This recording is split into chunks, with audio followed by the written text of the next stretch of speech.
안녕하세요. 돈워리 BFP 유튜브 채널 운영하는 이호영입니다. 오늘은 지난주에 그 큰일이 하나 있었잖아요. 뭐 빅컷, 스몰컷 해가지고 미국이 이제 금리 인하를 했어요. 근데 이제 미국이 금리 인하하고 어떻게 이제 그 영향이 올 거냐, 이제 그게 저희한테는 중요한 거 아니겠어요? 그래서 이제 오늘은 그걸 좀 다뤄보려고 하는데요. 어쨌거나 중요한 거는 그런 것 같아요. 요즘 이제 글로벌 경제다 보니까 한국 사람이 미국에 뭐 부동산, 주식, 채권 뭐 다 투자할 수 있고, 미국 사람이 한국에 뭐 다 투자할 수 있잖아요. 그죠? 더 서로 온라인으로다가. 중요한 거는 우리가 주식 투자하는 이유가 기업이 잘 돼가지고 그 나타나는 그 수익, 이익, 이런 것들을 이제 좀 공유하자. 이제 그런 차원이죠. 그러면 이제 저희도 미국의 금리 인하면서 미국이 좋아질 거란 말이죠. 한국은 그 영향을 받을 거고, 그러면 이제 그 영향이 한국에 좋을 수도 있고 나쁠 수도 있고 미국도 좋을 수도 있고 나쁠 수도 있을 텐데, 어떻게 우리가 거기에 편승할 것이냐, 이제 그게 중요하잖아요.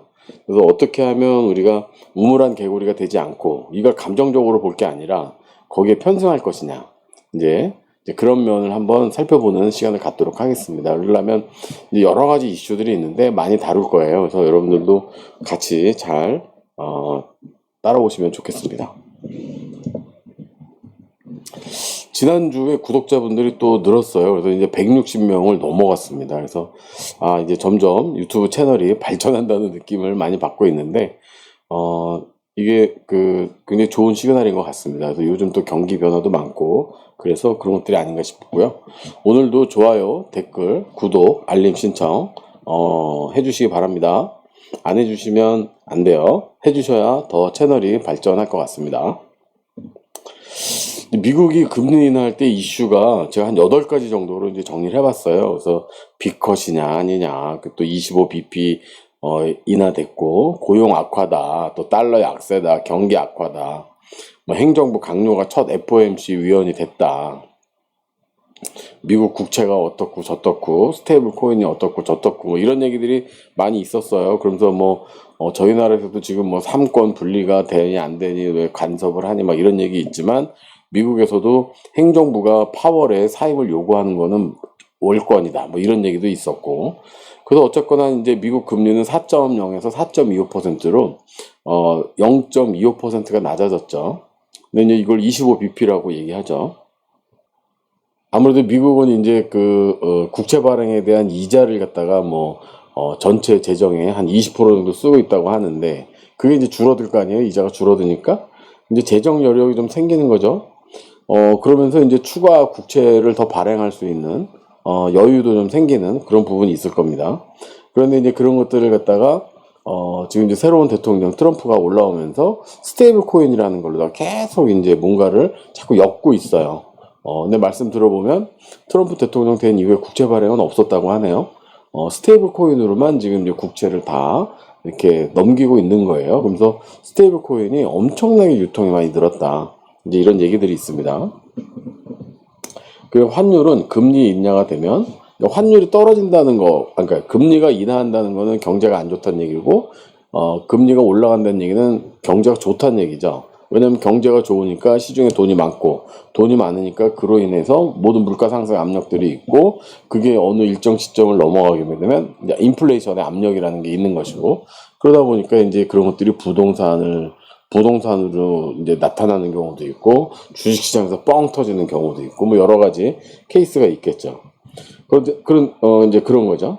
그래서 그런데 이제 미국은 환율을 금리 인하를 시키면서 달러를 약세로 만들어가지고 미국에서 생산되는 제품의 가격을 낮추는 효과를 가져오려고 하는 거예요. 그러면서 이제 수출 경쟁력을 가져가려고 하고, 이제 미국 중심의 세계 무역 질서를 재구축하려고 한다라고까지 이제 예측을 하고 있죠.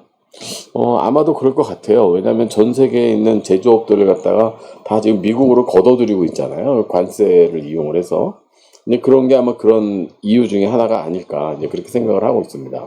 그래서 미국이 원하는 거는 소비 국가에서 생산 국가로 발돋움하기 위한 그런 전략으로다가 지금 금리 인하 이슈를 여러 가지로 가져가는 게 아니냐. 크게는 이런 정도로 볼 수 있을 것 같습니다.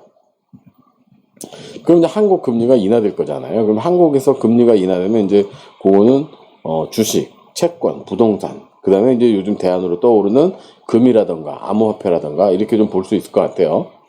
그런데 이제 환율을 보면 미국이 금리를 인하하는데 한국이 금리를 인하를 안 하면 어떻게 되겠어요? 그러면 이제 한국 경제가 좋다고 보이니까 한국 경제가 상대적으로 이렇게 있다가 이렇게 됐는데 이게 이제 이 갭이 커지는 거죠. 이렇게 올라가 버리는 거죠. 그러면서 이 경제가 너무 좋은 걸로 돼버리니까 안 그래도 지금 한국은 통화량이 많잖아요. 최근에도 우리 한 15만 원씩 받았잖아요. 또 10만 원씩 또 받잖아요. 예, 그런데 그게 뭐 7조 풀렸다 뭐 이런 얘기 있으니까 돈이 조 단위로 풀리게 되면 어쨌든 인플레이션 압력은 있을 수밖에 없거든요. 경제가 좋든 안 좋든. 근데 경제가 좋아서 그런 거는 좀 인플레이션 압박이 덜하지만 경제가 그다지 좋지 않은데 돈이 많이 풀려서 생기는 인플레이션 압박은 대단히 안 좋은 상황으로 갈 수 있는 거죠. 지금 집값이 계속 뭐 여기서 터지고 저기서 터지고 뭐 말씀 들어보니까 지방에서도 막 집값이 2.5배 오른 데도 있고 막 그래요. 그리고 예전에 한 10억대 이하에 있던 아파트들이 지방에서 지금 다 뭐 20억 근처에 가 있는 거죠. 15억에서 20억 근처에. 물론 이제 또 그 지역의 그 메인 거리는 또 그렇고 그 옆에 지역들은 또 2.5배 올랐다가 빠지기도 하고 뭐 이제 이런 상황들이 지금 벌어지는 거예요. 그래서 이제 그런 것들을 한번 저희가 살펴보면 주식은 어쨌든 금리가 인하하기 때문에 금리에 넣었던 돈들이 금리가 떨어지면서 어떻게 돼요? 이거를 좀 더 0.25%를 만회할 수 있는 곳으로 가는 거죠. 그게 이제 주식시장이라고 볼 수 있기 때문에 주식시장에 상승 요인이 있습니다. 그런데 이제 경기가 불안한 사정으로 인해서 지금 계속 혼조세가 나오고 있는 거죠. 뭐 5,000포인트 해가지고 5,000포인트 가고 싶은데 사실은 그렇다고 기업들이 좋냐? 기업이 좋진 않아요. 대기업 몇 군데가 좋고 중소기업은 그다지 좋은 데 없고 2차 전지 거의 말아먹었고 아니 말아먹은 게 아니라 2차 전지는 그냥 평탄화되고 있는 거죠. 이제 산업 자체가 정리가 되고 있는 상황인 것 같아요. 채권 시장은 어떠냐? 채권 시장은 이제 뒤에서 제가 좀 자세히 설명드리려고 하는데 사실은 이제 채권 할인율은 하락하고 있는 거죠. 그러면서 채권 가격이 상승하고 있는 거예요. 금리가 낮아지고 좋아지고 뭐 이런 변동세 있잖아요.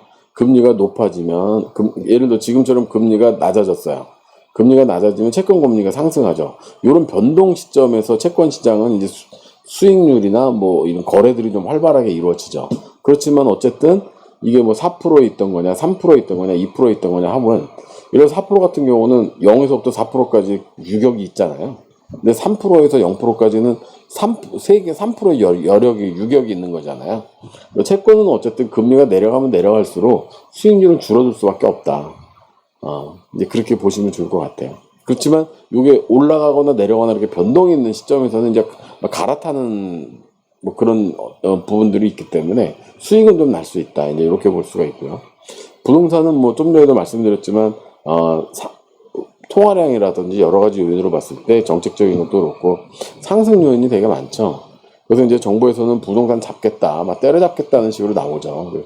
정부 규제 정책에도 불구하고 수요 요인은 굉장히 강세다. 그래서 부동산 전문가들 얘기하는 거는 어쨌거나 수요를 누르지 말고 공급을 확대시켜라. 뭐 이런 얘기를 합니다. 그렇지만 이제 개인적인 제 생각은 공급을 확대시키는 건 좋은데 지금 2025년이잖아요. 2030년부터 인구가 이제 그때부터 줄어들기 시작한다고 그러거든요. 2050년부터 줄 수도 있고 30년부터 줄 수도 있고 35년부터 줄 수도 있겠는데 인구가 줄면 어쨌거나 부동산 수요가 줄어든다는 얘기잖아요. 그러면 이제 그 수요가 줄어드는데 지금 공급 대책을 늘려버리면 그 이후에 남는 집들은 어떻게 할 거냐. 지금 시골의 빈집 정책이 되게 심각하죠, 생각보다. 그래서 뭐 어떤 그 지역 같은 경우 서울에서 멀리 떨어진 곳에서는 집을 뭐 공짜로 주고 그리고 거기에 돈까지 얹어서 수리까지 할 수 있게 그 주변에 땅까지 사서 농사도 지을 수 있게 해주는 것도 있었어요. 지금도 이제 그런 정책들이 잘 되고 있는 것 같아요. 그러니까 지금 이게 집이 이 수도권이나 서울이나 주요 도시 쪽에는 뭐 부족 현상이다 이런 얘기 하지만 사실은 대한민국 전체로 놓고 보면 그다지 집이 적진 않아요. 그러니까 이제 그런 것들을 어떻게 조율할 거냐, 이제 그런 것들도 정치하시는 분들, 또 정책하시는 분들한테는 고민일 것 같긴 해요. 그런데 아시잖아요. 잘 되는 데가 잘 되는 거. 왜 식당에 어떤 집은 가면은 하루에 손님 30팀도 안 오고 10팀도 안 오는데 어떤 집은 가고 막 40분씩 줄 서서 밥을 먹겠어요. 잘 되는 데는 잘 되고 안 되는 데는 안 되는 거거든요. 근데 이제 그 잘 되는 데가 꾸준히 잘 되진 않죠. 이 주인이 어떤 상황이냐에 따라서 뭐 젠트리피케이션이 있는 것처럼 또 시간 지나면 다 망조가 들게 돼 있어요. 근데 이제 부동산도 과연 망조가 들 것이냐. 이제 망조가 들기를 바라는 거죠. 지금 정책당국에서는. 근데 또 그렇지도 않아요. 왜냐하면 대한민국 인구가 줄어든다고 해서 부동산이 그럼 수요가 줄었으니까 이제 공급을 안 해도 부동산 가격이 떨어지겠구나. 웬걸 외국 사람들이 사고 있네 이게. 지금 일본 부동산, 한국 부동산은요 외국 사람들이 많이 산대요. 살기가 그렇게 좋아서. 그런 수요를 예측할 수가 없는 거죠. 그러니까 이제 뭐 얼마 전에 나왔었잖아요. 중국 사람들은 현지에서 대출 받아가지고 여기서 집을 사니까 우리나라 정책 규제를 받질 않잖아요. 왜냐면 애초에 현금을 들고 오니까. 그러니까 또 그런 어려움도 있는 것 같아요. 그 다음에 이제 암호화폐인데 최근에 금값이 80만 원까지 갔다는 얘기 들어보셨어요? 지금은 이제 한 60만 원대에 있는 것 같은데 원래 이 암호화폐 이전 시절에는 이렇게 막 경기가 불안하고 세상이 안 좋으면 뭐가 올라요? 안전자산이 오르죠. 대부분 이제 금값이 많이 올랐단 말이죠. 그런데 이제 금값을 대체한 것이 어느 순간부터는 이 비트코인으로다가 올라간 거예요. 그래서 이제 그런 부분들이 있었는데 지금 이 미국이 스테이블 코인을 키우는 것처럼 이 암호화폐 시장에 어떤 변동수가 있을 것이냐. 그런 거에 따라서 이제 저희들도 어떻게 내 재산을 편승시킬 것이냐. 그래서 이제 지금 금 가치가 올라갔어요. 왜냐면 코인 시장을 너무 잡아두고 있으니까. 지금 코인 시장이 트럼프 대통령 된 이후에 잠깐 올랐다가 계속 눌러놓고 있거든요. 그러니까 이제 그런 부분들을 어떻게 지금 이제 풀어나갈지 좀, 주목되는 현상들도 있는 것 같습니다. 그래서 지금 환율이 이제 달러 약세화로 갈 거라고 얘기를 하고, 미국이 이제 나홀로 경제 성장을 할 텐데, 그럼 세계의 돈이 이제 미국으로 또 들어갈 거란 말이에요. 예. 그렇게 지금 미국을 만들려고 하는 거죠. 이제 그런 것들이 어떤 영향을 끼칠까. 미국, 한국의 금리 인하도 있지만, 그런 것들을 좀 저희가 관전 포인트가 아닐까, 이렇게 생각을 합니다. 저희가 채권에 대해서 한번 알아보겠습니다. 이 채권을 이해하는 거는 이제 전체적인 자본시장 이해하는데 좀 큰 도움이 되실 것 같아요. 그래서 여기 채권 가격이 있고요. 할인율이 있어요. 그 채권 발행가가 있고, 이런 것들이 어떻게 구성되는지를 한번 보겠습니다. 예를 들어 정부에서 이제 돈이 필요해서 1,000만 원짜리 채권을 발행을 합니다. 근데 이제 여기 이자가 들어가 있으니까 할증하고 할인이 있는데 할증은 제외하고 할인으로 한번 이해를 해봅시다. 1,000만 원인데 금리가 5%야. 그러면 이거는 950만 원이죠.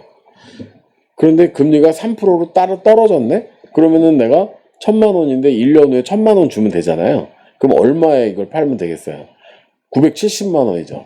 그럼 950만 원 하던 채권이 5%대 3%로 하면서 970만 원이 됐잖아요. 그죠?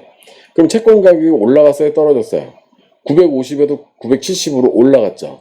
그렇지만 할인율은 5%에서 3% 떨어졌죠. 이런 얘기죠. 그 대신 채권 발행가는 1,000만 원인 거죠. 금리가 올라가면 내가 채권을 사야 되는 가격은 떨어지는 거죠. 그래서 수익률은 또 좋아지는 거고. 950만 원을 갖고 있던 채권이 970만 원이 됐어요. 채권 가격이 올라갔죠. 이 사람은 수익률이 어떻게 됐어요? 수익률은 970만 원에 팔 수 있으니까 2%가 좋아진 거죠. 채권 수익률이 2% 좋아진 거예요. 금리가 하락하면 채권 가격이 올라가고 그러면서 채권 수익률은 좋아지는 거죠. 그렇게 채권을 이해를 하시면 됩니다. 이해되시죠? 네. 그래서 금리가 올라가면 채권 가격이 올라가고 채권 수익률은 올라가는 거죠. 네. 저도 이거 이해하는데 이해하기 위한 설명을 만들어내는데 되게 힘들었습니다. 여러분들이 쉽게 이해하시는데 도움이 되셨으면 좋겠습니다. US 스테이블 코인에 대해서 저희가 좀 이해할 필요가 있을 것 같아요. 그러니까 US 스테이블 코인, 달러 스테이블 코인을 이렇게 만드는 거 이렇게 얘기 들어보면 그러잖아요. 그러니까 예를 들면 USDT하고 USDC가 있어요. 그럼 1 USDT를 발행을 하는데 1달러를 갖다가 묻어두는 거예요. 그래서 1달러를 묻어두고 이 1달러 USDT의 스테이블 코인, 암호화폐, 블록체인을 이용한 암호화폐를 이제 발행을 하죠. 그러니까 이제 어쨌든 내가 이 회사의 1 스테이블 코인을 가져가면 어떻게 돼요? 1달러를 받을 수 있어요. 그러니까 되게 안정적이죠. 옛날에 근본이제 했던 거랑 이제 같은 취지예요. 그러면은 2달러 하면 이제 이 USDT, 뭐 지금 USDT, USDC 뭐 이외에도 스테이블 코인이 몇 가지가 더 있습니다. 이렇게 발행을 해요. 그러면은 그런 거구나 이렇게 하죠. 그러면은 그러면 스테이블 코인을 발행하는 회사는 뭐 먹고 살아? 이제 이런 궁금증이 저도 생기더라고요. 그래서 이 회사는 어떻게 먹고 살까? 그런데 이제 지금 미국에서 이제 또 말씀을 드리겠지만 미국에서 이 스테이블 코인에 대한 그 지니어스 법이라는 걸 만들었잖아요. 근데 지니어스 법에 이렇게 보면 스테이블 코인을 발행할 때 1달러를 예치를 해야 되는데 이 현금으로 예치하지 말고 USDT 발행을 하면서 그걸로 다 미국 채권을 사라는 거예요. 그러면 이제 예전에는 미국에서 국채를 발행을 하면 뭐 중국도 사고 일본도 사고 한국도 사고 유럽도 사고 막 샀잖아요. 그죠? 제일 많이 사는 나라가 중국이었고 그 다음에 뭐 일본, 유럽이고 뭐 그 다음에 어디고 한국이고 뭐 이렇게 됐었어요. 한국에만 미 국채 보유한 걸로 6인가 이렇게 될 겁니다. 그런데 어느 순간 보니까 이 미 국채를 매입하는 순위가 중간에 한 3등, 3, 4위 정도에 이 스테이블 코인 회사가 들어가 있는 거예요. 그래서 1조 달러를 발행하면 1조 달러 발행을 하면 1조 달러 국채를 사요. 미국 국채를. 그러니까 어떻게 돼요? 지금 미국이 작년, 재작년에 좀 그랬던 것 중에 하나가 뭐냐면 미국이 막 이제 전 세계 시장에 깡패 노릇을 하니까 중국하고 일본이 팔기 시작을 했어요. 미국 국채를. 그러니까 미국 국채를 발행을 해야 되는데 여기다 팔아야 되니까 이걸 수요할 사람이 없는 거죠. 수요가 다 안 되는 거예요. 근데 그 수요를 누구한테 시킬까 하고서 둘러보다 보니까 스테이블 코인이라는 게 있네? 그래서 스테이블 코인 회사에다가 법을 만들어가지고 너네는 무조건 국채만 사라. 이렇게 된 거예요. 그 대신에 국채 이자를 보통 미국이 5% 주거든요. 그러니까 예를 들어 1조 달러를 발행을 하면 500억 불 정도의 내가 소득이 발생을 하는 거죠. 1년에 5%씩. 그러면 1조 달러면 500억 달러예요. 500억 달러면요. 그 금액이 어마어마해요. 그렇게 먹고 사는 거예요. 이런 그 수익률도 있고, 그 수익률 외에도 또 이 스테이블 코인을 발행하는 회사들은 거래소도 운영하고, 또 발행하면서 가는 과정에 그 수수료를 부과를 하거든요. 그리고 이제 송금 수수료. 그래서 송금 시에 수수료를 국경 옮길 때 그 가스료라고 하는데 그 송금 수수료를 받죠. 근데 이런 것들로 인해서 스테이블 코인 발행사들은 돈을 버는 거예요. 그래서 여기서 한 가지 그 스테이블 코인을 말씀드리면서 그러면 이제 저희가 환율이라는 걸 좀 예상을 할 필요가 있는데 제가 엊그젠가 보니까 1달러의 원화로 봤을 때 1398원? 99원? 뭐 이렇게 지금 돼 있더라고요. 1400원 언저리에 있어요. 근데 이 환율이 오를까요? 내릴까요? 그러니까 미국하고 한국하고 봤을 때 미국 경제가 앞으로 더 좋아지겠어요? 한국 경제가 상대적으로 좋아지겠어요? 지금 뭐 관세 전쟁 막 이런 얘기 하잖아요. 한국이 수출액이 늘어나겠어요? 줄어들겠어요? 아무래도 늘진 않겠죠. 줄어들겠죠. 왜냐하면 현대자동차가 한국에서 차를 만들어가지고 미국에 파는 게 아니라 미국에 가서 미국에서 만들어가지고 미국에서 파는 거잖아요. 그럼 한국 수출액은 줄어들겠죠. 그럼 한국 경제는 좋아질 리가 없죠.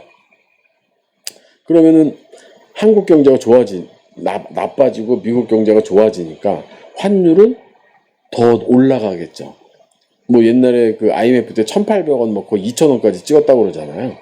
그러면은 지금 1,398원, 9원 뭐 이 정도 있는 게 뭐 1,400원, 1,500원, 1,600원, 1,700원 막 올라가지 않겠어요? 그때 IMF 때 그런 일이 있었어요. 대치동에서 어떤 여자가 막 집을 팔아서 달러를 사고 있더래요. IMF 터졌는데 주변에서 다 그랬대요. 저 여자 왜 저래? 저 여자 왜 저래? 그런데 그 남편도 막 퇴직금 사전정산 해가지고 막 달러까지 사고 막 그랬대요. 그 사람이 한국은행 과장이었대요. 과장. 그런데 그때 얼마 벌었어요? 3배 벌었어요. 3배. 왜냐면 환율이 지금처럼 1,300원대 있을 때가 아니니까. 그래가지고 그때 그 집은 대치동에 그 2년인가 만에 대치동 집 2채 만든 거죠. 한 채 팔아가지고. 근데 그런 시절이 지금 올까요? 안 할 거야? 라는 거를 한번 여러분들하고 예측을 해보는 거예요. 1,800원대까지 갈까? 안 갈까? 이제 생각을 해보는 거예요. 갈 수 있을까? 갈 수 없을까? 네. 한번 고민해 보시기 바랍니다. 그런데 저는 1,800원은 모르겠지만 환율은 오른다. 네, 그 환율이 오르면 내가 예를 들어서 지금 달러 뭐 미국에 뭐 비즈니스가 있다든가 미국에 유학을 가 있다든가 뭐 뭘 해 여행을 계획하고 있다. 그럼 나는 미국 달러를 미리 사놓는 게 좋잖아요. 네. 근데 미국 달러를 사도 되고요. 그냥 편하게 스테이블 코인을 사놔도 되는 거예요. 왜냐면 스테이블 코인 나중에 팔면 그만큼 내가 달러 그 환율로다가 원화를 챙길 수 있으니까. 지금 1399원에 내가 1달러 샀어요. 만약 1년 후에 뭐 1600원 됐어. 그럼 스테이블 코인 하나 팔면 1600원 내가 다시 받는 거예요. 그럼 그때 1600원 가지고 달러 사면 되잖아요. 그죠? 네.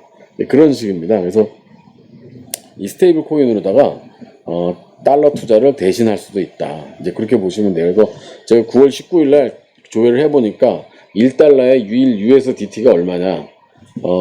1달러의 1 USDT인데 1달러가 그때 1394원일 때 1 USDT가 1394.05원 딱 이렇게 나오더라고요. 그래서 거의 1 USD하고 1 USDT의 그 환율은 동일하다. 저희 나라 입장에서는 이제 그렇게 보시면 될 것 같습니다.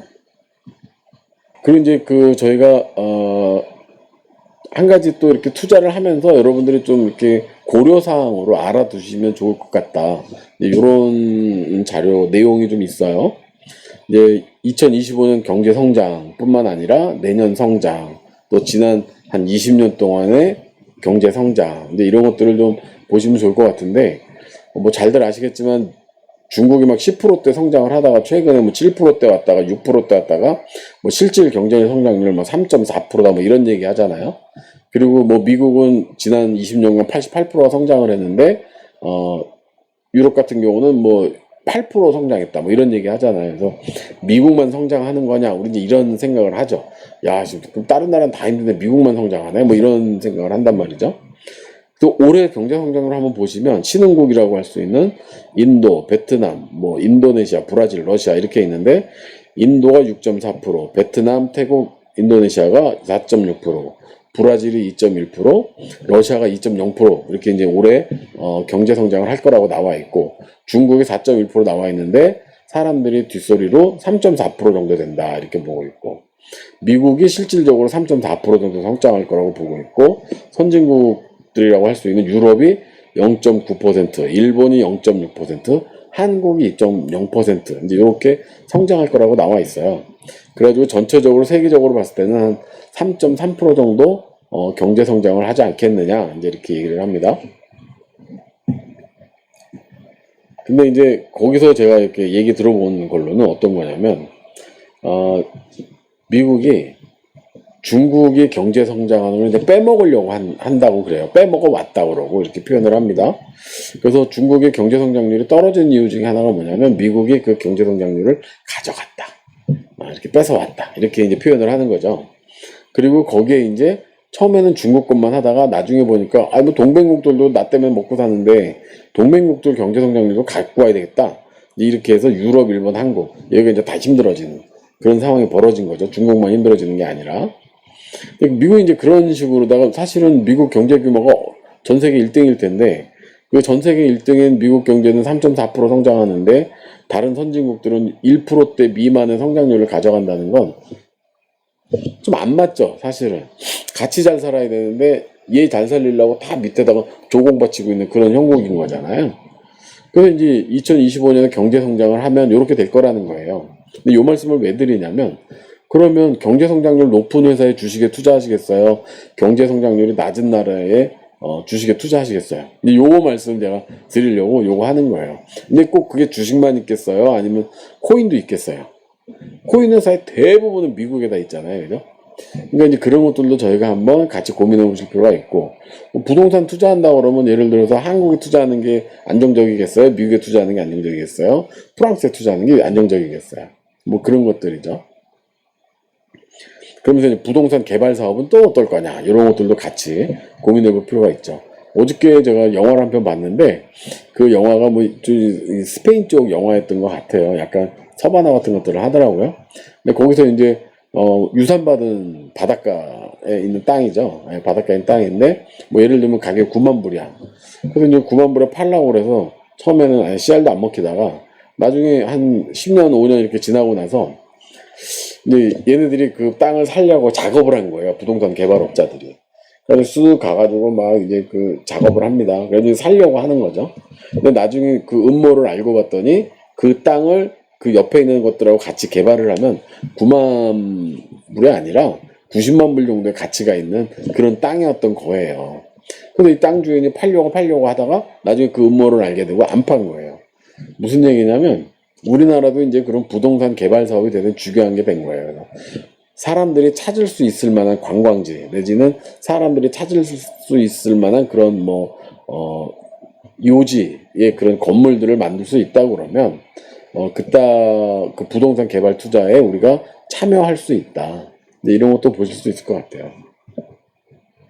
그래서 저희가 그 많은 투자자분들께서 투자 고려할 때 지금 사실 한국에만 투자할 수 있는 환경이 아니잖아요. 미국 투자 환경도 있고 다 있기 때문에 그런 것들을 감안해서 저희가 해볼 수 있는 것 같습니다.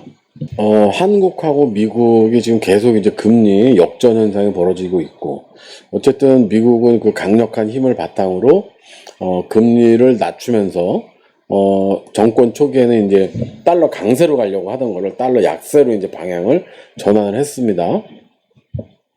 그러면서 이제 벌어질 수 있는 여러 가지 현상들이 있을 텐데, 대한민국 입장에서 그런 것들을 한번 저희가 키워드 위주로다가 한번 정리해 봤어요. 국내 투자가 부진한 거를 이제 방어해야 되는 그런 입장이 돼버린 거죠. 왜냐하면 이 관세 전쟁을 통해서 지금 다 미국으로 몰고 있는 그런 상황이에요. 물론 아시아권에 있는 사람들은 이제 한국으로 오려고 합니다. 왜냐면 한국이 이제 인구 공백이 생기게 되고 그 인구 공백을 그러니까 인구 공백을 통해서 경제 인구가 줄어들기 때문에 그 경제 인구를 메꿔야 되기 때문에 뭐 스리랑카가 됐든 뭐 인도네시아가 됐든 이렇게 사람들 자꾸 모으려고 해요. 지금 텔레비에 나오는 거 보면 이미 뭐 이런 스리랑카나 뭐 이런 데 보면 한국에 와서 한 10년 정도 일해가지고 뭐 네팔 같은 데도 그 현지 자기네 이제 집에 가가지고 부동산 사고 식당 막 임대주택을 3개 가지고 있고 뭐 식당을 2개 갖고 있고 이런 사례가 나왔었어요, 네팔에. 그 사람이 실질적으로 버는 소득을 한국 기준으로 계산을 해보니까 매월 4,500만 원 정도를 벌고 있더라, 네팔에서. 그런 계산이 나오더라고요. 근데 그런 식으로 이제 이미 한국에서 득을 본 사람들이 이런 동남아시아에 이제 깔려 있다. 그리고 이제 그 사람들이 이미 한국 사람들을 만나게 되면 내가 보호한다고서 뭐 이렇게 뭐 밥을 사주거나 밥을 만들어주거나 뭐 이런 일들이 벌어지고 있더라고요. 그래서 이제 지금 이제 한국은 이제 그런 상황이기도 하지만 국내 투자에 대한 부진을 방어해야 되고 또 환율 상승 압박에 대한 대응을 해야 되고 주식이 하락될 거에 대해서도 이제 준비를 해야 되는 그런 상황이 왔고요. 또 그렇게 되면 이제 환율 압박이 있으면 수입 물가가 상승을 하겠죠. 환율이 오르면. 그럼 이제 소비 위축이 올 거고 경기 침체가 될 거예요. 이게 무슨 뭐 돈 푼다고 되는 일들이 아니거든요. 국민 소비는 뭐 우리가 고기 몇 개 사 먹는다고 되는 게 아니고 옷 사 입어야 되죠. 뭐 공과금 내야 되죠. 뭐 물값 내야 되죠. 뭐 이런 것들 쭉 있으니까. 그러면 경제가 역성장을 할 수가 있고 외환 보유고가 소진될 수가 있는 거죠. 그리고 외환 유출이 이제 대만이나 중국들로 이제 갈 수도 있는 거고. 그런데 이제 이런 안 좋은 상황들을 갖다가 극복할 수 있는 건 그나마 반도체 경기 호조라고 저희가 볼 수 있는 거예요. 만약 이런 상황이면 이제 외환 위기로 가야 되고 환율이 막 급상승을 해야 되는데 그렇게까지는 아직 저희 나라 가기에는 올해 내년 정도까지는 이제 반도체 경기가 너무 좋다. 그래서 사실은 무역 수지를 보면 2025년이 사상 최대라고도 얘기를 합니다. 근데 그렇게 사상 최대임에도 불구하고 우리가 그 영향을 누리지 못하는 건 뭐냐면 통상임금 때문에 보너스 안 주죠. 노조들 계속 그거 하고 있는데 기업들은 방어하고 있죠. 이러다 보니까 돈이 안 풀리는 거야, 시중으로는. 막 사업주가 기분이 좋아서 막 돈을 써야 되는데 돈을 버는데 기분이 나빠. 왜? 이거 온통 그냥 뭐 세금 뜯어가려고 그러지, 뭐 통상임금 올려버리지. 통상임금은 결국 퇴직금하고 연계되는 거니까. 그리고 거기에 노란 봉투법 생기지니까 돈 버는 사람도 돈을 안 써요. 특히 더더욱이 문제는 뭐냐면 최근에 저는 홈쇼핑에서 이민 상품을 봤어요. 홈쇼핑에서 이민 상품 판다는 얘기 들어보셨어요? 못 들어봤어요. 깜짝 놀랐어요. 한 달 전쯤에. 그만큼 우리나라 사람들이 외국으로 가고 있다. 어떻게 가고 있어? 돈 빼가지고 가고 있는 거예요. 놀러 가는 게 아니라 그냥 글로 집 사가지고 가버리는 거예요, 그냥. 그래서 이제 뭐 망명까지는 아니지만 이민을 가고 있다. 이제 이런 정도로 보여지는 거죠. 그런데 지금 얘기 들어봐도 그래요. 세정 당국의 세정 정책을 보면 재산 한 500억대 전후의 부자들이 되게 피해를 많이 본 걸로 돼 있대요. 왜냐면 상속세나 이런 걸로 봤을 때. 그러니까 어떤 분이 그런 예를 들더라고요. 내가 100억이 있어. 그래서 아이들한테 50억씩 주고 싶어? 그런데 세금이 50%잖아요. 그럼 25억씩 가잖아요. 25억씩 갔어. 그럼 얘네들이 25억을 가지고 있다가 자기 손주들한테 또 할 거 아니에요. 그럼 25억에서 50%또 빼면 12억 5천이 가는 거예요. 그러면 할아버지가 손주들한테 남겨줄 수 있는 건 내가 100억 마련했지만 실제적으로 얘네들 가는 건 12억 5천 정도밖에 안 되는 거예요. 물론 이게 이제 뭐 이 방송 듣는 분들 중에서는 야 12억 5천도 큰 돈이지 나는 1억도 없는데 뭐 이런 분들도 있겠죠. 그럼 그분은 평생 돈 안 벌 생각인 거죠. 그분은 로또도 관심 없는 분이에요. 왜냐면 돈 벌 생각이 없는 분이니까. 그러니까 저희 나라가 지금 답답한 게 뭐냐면 꿈이 없고 뭔가 이루려고 하지 않아요. 근데 얼마 전에 어떤 전문가가 그런 얘기 하더라고요. 맨날 뭐 강남구 뭐 반포 집값 뭐 30억 50억 70억 이런 얘기 하지 말고 지금 서울시에 부동산 중위 가격 9억에 있다. 그러면 일단 결혼할 때 뭐 각자 열심히 모은 돈 뭐 2, 3억이라도 해서 지금 6억까지 대출되니 좀 이렇게 해가지고 집을 살려고 노력을 해라. 7억짜리 집이라도. 그래서 7억짜리 집을 사가지고 잘 가꾸면 이게 뭐 재건축이 되든 어쨌든 또 오를 거 아니냐. 그러면 일단 사야 내가 인플레이션을 해지할 수 있는 방법이 생긴 거 아니에요. 맨날 전세 살면 어떻게 돼요? 인플레이션 해지가 안 되는 거예요. 인플레이션 해지를 내 손으로 계속 메꾸고 있어야 되거든요. 근데 그런 상황들을 저희가 좀 벗어나 보자는 거죠. 그래서 그런 꿈과 희망을 갖고 우리가 지금 이렇게 금리가 뭐 안 좋고 막 이런다 하더라도 좀 티끌 뭐 태산이라는 거를 좀 명심했으면 좋겠습니다. 그래서 한미 금리 역전 현상이 아직 외환위기나 환율 상승 막 뭐 IMF 시절로 돌아가시진 아직 그럴 상황은 아니지만 반도체 경기나 이런 것들이 호조가 있기 때문에 그렇지만 저희가 그런 거에 대해서는 나라는 몰라도 각자 개인들은 좀 준비하실 필요가 있겠다. 그리고 정부에서도 이제 그런 세제 정책 같은 것들은 좀 국민들이 살 수 있게 예를 들면 서울에서 30평 사는 사람이요. 예를 들어서 30평 사가지고 다른 동네 30평으로 이사 갈 수 있을까요? 없죠. 세금 때문에. 저는 되게 그런 건 좀 안 좋다고 보는 사람 중에 하나거든요. 30평을 팔았는데 30평으로 이사를 못 가. 20평대로 가야 돼. 이거 좀 뭐 잘못된 거 아닌가요? 물론 이제 서울에 사는 사람이 지방으로 가면 그 돈으로 뭐 40평, 60평도 살 수 있겠지만, 제주도 사는 사람 보고 갑자기 서울 가서 살라고 그러면은 그 사람이 살 수 있겠어요? 왜 서울 사는 사람은 꼭 그렇게 지방으로 내쫓으려고 하는지 이유를 잘 모르겠어요. 왜냐면, 내가 초등학교 때부터 고등학교 때까지 서울에서 살았는데 왜 나보고 자꾸 저기 지방 가서 살라고 그래? 그건 아니죠. 삼척에 살던 사람이 갑자기 서울 와서 살라고 그러면 돈이 있어요? 뭐가 있어요? 어떻게 살겠어요? 그런 거 아니죠. 친구들도 다 삼척에 있는데 생활 배경 자체가 다 삼척에 있는데 말이죠. 그런 것들은 좀 고민해야 될 내용인 것 같습니다. 그 다음에 이제 달러 수합에 대해서 한번 고민을 해봤어요. 왜냐하면 지금 그 되게 심각한 상황이지 않을까 저는 그렇게 생각을 했거든요.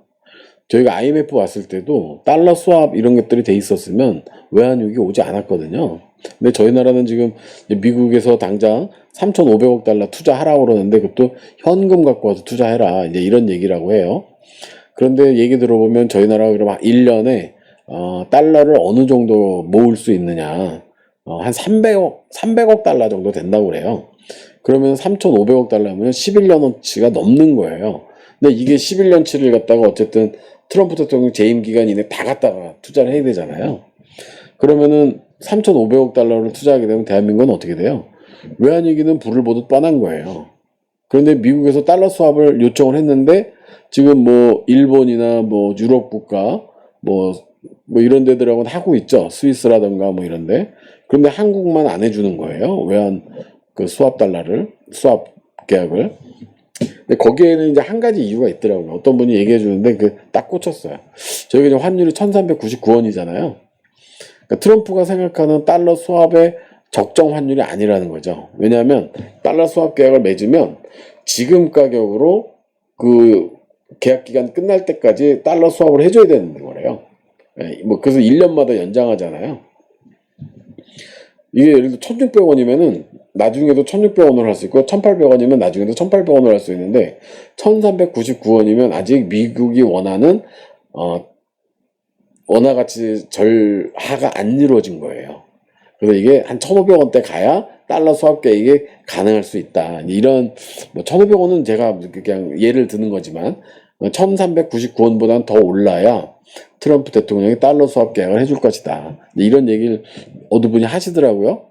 그래서 제가 그 얘기 딱 듣고 거기 꽂혔어요. 왜냐면 어차피 저희는 지금 원화 가치 하락이 될 거거든요. 그 원화 가치 하락이 되면 얼마나 될지가 되게 궁금한데 그거를 트럼프 대통령은 어느 정도까지 보고 있는지 그것도 좀 궁금해지는 내용은 있습니다. 그리고 이제 달러 수합 계약 관련해가지고 이제 그런 내용들을 쭉 정리하다 보니까 제가 한 6가지 정도의 생각이 들었어요. 해안이 생겼다고 그래야 되나? 그래서 뭐 해안까지는 아니지만 이런 일들을 고려를 해야 되겠구나 이런 생각이 들었는데 첫 번째가 지금 이제 미국도 계속 그 국가 위기라고 얘기를 하잖아요. 왜냐면 재정으로다가 이자 조달하기 바쁘니까 원금은커녕 그래서 뭐 무슨 평생 채권을 갖다 발행하자 갚지 않는 뭐 이런 얘기까지 나오는 거죠. 근데 갚지 않는 채권으로 발생한 게 지금 이제 스테이블 코인이 적정 대안으로 떠오르는 그런 상황인 것 같고 좀 프랑스 난리 난 거 아시죠? 네, 프랑스가 전 세계 4위 정도 되잖아요. 그런데 지금 국가 부도가 났나 그렇죠 지금. 네. 그리고 이제 미국이 경제 성장 가로채기를 지금 하고 있어서 유럽, 중국, 브리스 동맹국들이 지금 되게 어려운 상황에 처해 있잖아요. 물론 이제 이게 그 뭐 가로채기라고 말 표현은 하지만 미국이 잘 살아야죠. 왜냐면 대한민국을 또 이렇게 먹고 살게 해준 중요 국가잖아요. 그래서 미국이 잘 사는 게 맞는 것 같아요. 그래서 뭐 이런 얘기하면 욕을 먹겠지만 저는 미국이 잘 살아야 된다고 생각합니다. 중국이 잘 살면 어떻게 될 것 같으세요? 어떤 분한테 여쭤봤어요. 중국하고 친하게 지내는 게 좋아요? 미국하고 친하게 게 좋아요? 이렇게 물어봤어요. 그랬더니 그때 그 역사학자가 하시는 얘기가 우리나라가 중국하고 가까이 지내가지고 좋았던 적은 별로 없다. 왜냐면 너무 가깝다 보니까 내정 간섭이 구체적으로 이루어지는 거예요. 야, 너 이번에는 금수저로 밥 먹지 마. 은수저로 밥 먹어. 뭐 이런 정도까지도 이제 중국이 우리나라에 내정 간섭을 할 수가 있는 거예요. 근데 미국은요 일단 거리 자체가 수천 킬로미터 떨어져 있잖아요. 태평양을 건너와야 되니까. 물론 뭐 거기 스마트폰이 있고 인터넷이 있고 뭐 광케이블이 있고 어쩌고 저쩌고 해도 어쨌든 거리가 멀어요. 직접 눈으로 보는 거랑 화면으로 보는 거랑 다르거든요. 그러다 보니까 중국처럼 우리한테 간섭을 해오지 않았고 중국처럼 우리한테 간섭하진 않을 것이다. 이렇게 얘기를 합니다. 돌이켜보건데 그럴 것 같아요. 그리고 이제 세 번째는 글로벌 안전자산 경쟁이 있는 거죠, 지금. 뭐 예전 같으면 금, 아니면 이제 달러에서는 이제 기축통화 달러 가지고 흔들흔들 하는 상황이고, 그 다음에 이제 암호화폐가 있었고, 그 다음에 은이 요즘 또 새롭게 떠오르는 거고, 달러 채권도 많이 떠오르고 있어요. 그래서 어떤 투자 제안한 분 중에는 최근에 들은 건데 달러 채권에 투자하셔라. 연수익 5% 나쁘지 않다. 이렇게까지 얘기하시는 분들도 있어요. 그리고 은하고 금은 지난 인간의 역사를 돌이켜 봤을 때 적정 비중이 있답니다. 적정 비중. 근데 지금 이제 보통 뭐 6배? 60배? 뭐 이런 얘기 하더라고요. 근데 지금 은하고 금하고 차이가 84배인가 그렇대요. 차이가 너무 많다는 거죠. 이게 줄어들어야 되는데 금값이 내려와서 줄어들 것이냐, 은값이 올라가서 줄어들 것이냐, 이런 얘기 합니다. 그런데 지금 산업적으로는 사실 금 수요도 많지만 은 수요도 어마어마한 거죠. 그래서 이제 은에다가 투자하면 좋을 것 같다 이런 얘기들도 나오더라고요. 그리고 암호화폐 제도화 도입으로다가 지금 미국 경제가 많이 변하고 있어요. 미국 경제가 변한다는 얘기는 다른 외국 경제들도 거기 따라갈 수밖에 없는 그런 상황이 되는 거죠. 첫 번째는 비트코인은 아닌 것 같아요. 일단 스테이블 코인인 것 같고 코인 시장이 커진다는 얘기는 뭐예요? 이제 점점 가격이 상승한다는 얘기가 될 수 있을 것 같고 그래서 스테이블 코인을 발행하는 회사들 있잖아요. 뭐 예를 들면 서클 뭐 이런데 투자라고 다들 난리죠. 비트코인은 뭐 발행사가 없죠. 뭐 서로 막 굴착한다고 그러잖아요. 채굴한다고. 그럼 이제 알트코인이라고 이제 이더리움이나 뭐 XRP 기타 등등등등등 많이 있죠. 암호화폐 투자 내지는 이런 그거를 많이 해보신 분들은 딱 정리하는 게 세 가지예요. 비트코인, 이더리움, XRP 이 세 가지만 갖고 수익을 내라. 나머지는 쉽지 않다. 이런 얘기들 하시거든요. 맞는 것 같아요. 200배 수익 내려고 그 코인에 예를 들어서 100만 원 넣었어요. 언제 오를지 잘 몰라요. 우리 손주가 지금 제 생기지도 않은 손주가 손주 볼 때는 오를 수도 있을까? 뭐 이런 생각도 해봅니다. 물론 그 전에 당연히 오르겠지만. 그리고 뭐 좀 다른 시각이긴 하지만 지금 전 세계에 전쟁이 몇 군데 있잖아요. 이스라엘하고 또 이란하고 그 다음에 이제 러시아하고 우크라이나하고 이런 전쟁들이 있고 그 다음에 그거 말고 이제 대만하고 중국이 남중국해에서 굉장히 오릉오릉 거리고 있는 거 이런 것들이 있습니다. 전쟁은 있는데 그 전쟁으로 인한 효과는 미비한 것 같아요. 예를 들면 1차 대전이나 2차 대전을 보면 그 전쟁이 끝난 다음에 승전국, 뭐 패전국 딱 나눠가지고 패전국이 완전히 망했잖아요. 그죠? 독일이 그래가지고 2차 대전 또 일으킨 거잖아요. 그래서 이제 2차 대전 끝나고는 독일을 그렇게 밟으면 안 된다 그래가지고 독일을 살려준 거죠. 그러니까 그런 효과들이 있어야 돼요. 이게 그 미국이라던가 뭐 이런 좀 글로벌적으로 우수한 국가들은. 근데 여태까지는 이제 뭐 아프리카나 뭐 동남아시아 후진 국가들 이렇게 파먹고 살았는데 그것도 이제 한계가 온 거죠. 더 파먹을 게 없는 거예요. 그러면 이제 이런 글로벌 어떤 이런 입지라던가 경제라던가 이런 패권을 다툴 만한 전쟁이 발생하지 않을까 이제 그런 생각을 해봅니다. 어디서 날지는 잘 모르겠지만 그래서 이제 요즘 많이 떠오르는 것 중에 하나가 이제 트럼프 대통령이 자주 하시는 얘기지만 이념 논쟁이잖아요. 우파, 좌파 뭐 이런 얘기. 그래서 신냉전 체제가 벌어지고 있다. 이제 이런 얘기들도 하시더라고요. 그래서 이제 그런 것들도 저희가 최근에 경제를 이해하는데 한 축으로 가져가야 될 것들이 아닌가 이제 이런 생각을 좀 해봤습니다. 그래서 이런 6가지들을 좀 정리해봤는데요. 미국의 금리 인하를 빅컷이 아니고 스몰컷으로 했더라도 향후에 또 스몰컷이 이어지면 빅컷으로 되잖아요. 그런 여파에 따라서 우리가 어디로 편승할 것이냐, 어떻게 이 시류를 긍정적으로 내가 활용할 것이냐 그런 것들을 한번 고민해보는 시간이 되셨으면 좋겠습니다. 예, 오늘도 수고하셨고요. 구독자 161명입니다. 이제 170명 되려고 얼마 안 남았거든요. 그래서 저희가 좀 더 좋은 내용으로 여러분들 찾아뵙도록 하겠습니다. 수고하셨습니다.